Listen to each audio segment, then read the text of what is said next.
What we have in Alabama, and I suppose what they have in Mississippi, although Mississippi is set up a little bit different from us, is that we have partisan elections. And for many years, when the Democratic Party controlled the state, we tried to get the Democratic Party to change from partisan to non-party elections. They didn't want to do it because they didn't want to give up the power. Now the Republican Party controls statewide politics, and they don't want to do it. The answer is either in nonpartisan elections or merit selection of judges. Now, why that makes a difference is this. If we go to a system of nonpartisan elections, then judges do not run under the banner of the person at the top of the ballot, be it the president or be it the governor of the state. People have to go through and select out who they feel is the most qualified judge and vote for that person. And of course, if we go to a merit selection system, then you have a judicial nominating commission, hopefully, that will select the best candidates and make a recommendation to the judge. to the governor, who would then make an appointment of that judge to the particular court. So what we have now, and as the film indicated, in the last, I guess 10, 15 years, it has been true that the party that controls the most money, in 90% of the cases, that person who is running generally wins the election. Just like you see these public interest groups being set up and money being funneled down from the national parties and from places like the United States Chamber of Commerce, that happens in Alabama, and it happened in Mississippi. And so as long as that happens, then literally the control of the courts will remain with the group that has the most money. I want to make it very clear that the movie is not advocating against all arbitration. There are times when you get into a dispute with another person or a company, and after you know that there's a dispute, and both sides agree to come out of the system and go into an arbitration system that's fair, where both sides get to pick the decision maker or have say in the decision maker, where there's fair rules for both sides, that's perfectly fine and up to the two sides. What I'm advocating against in this film are these forced binding arbitration clauses that we are all being asked to sign, or even just by using a product, we are agreeing to it by using your credit card, by using your cell phone, anything you buy online. You don't have a choice. And those clauses are just completely one-sided, because those are the clauses where before you ever know you have a dispute, you're waiving your rights.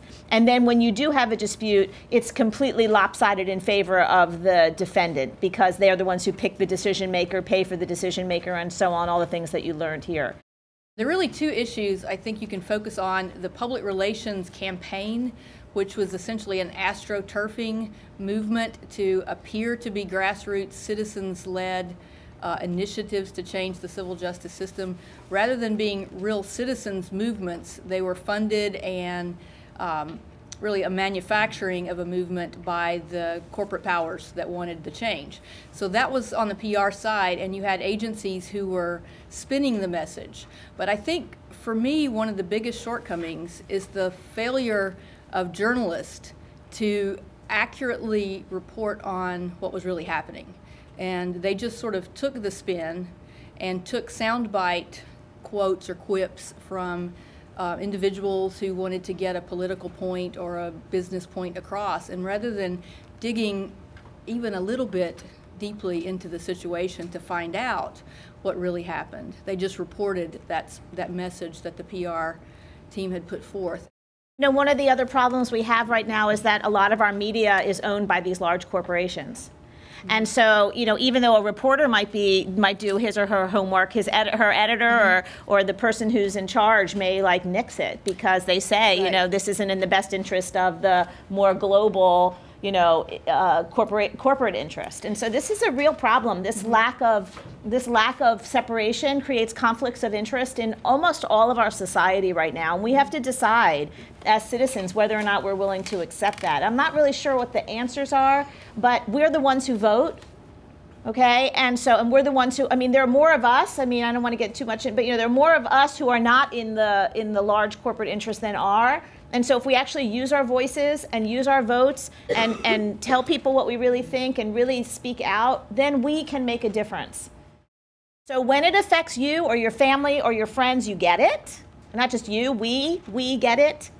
But when it's somebody else, it's always like, it's their case that's frivolous. It's that one. It's never yours.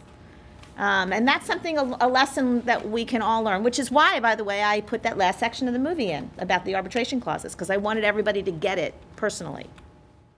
And I think it's important to keep in mind that when the plaintiff doesn't have an opportunity to recover damages for harm that was done to a child or a family or an individual, in many, probably most cases, we all bear that cost ourselves. And so these large organizations that are very successful in most cases are getting to externalize the cost of bad business practices. And I think I'm all for businesses making money and making a profit, but I think they should do so on where they're responsible for the actions they take or the lack of action. And I think it's important to remember that pushing the cost of something onto somebody else or onto us, the taxpayers generally, doesn't really save money in the end. It just changes who has to pay that cost, and so we still end up paying for it. If that's the argument, I don't think it is a good one for changing the system.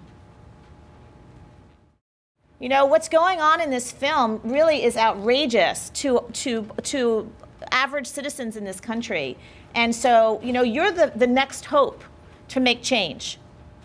And so if you guys don't get it, if you don't think that, you want to do something, then who is? Who's going to be out there as the leaders of the next generation?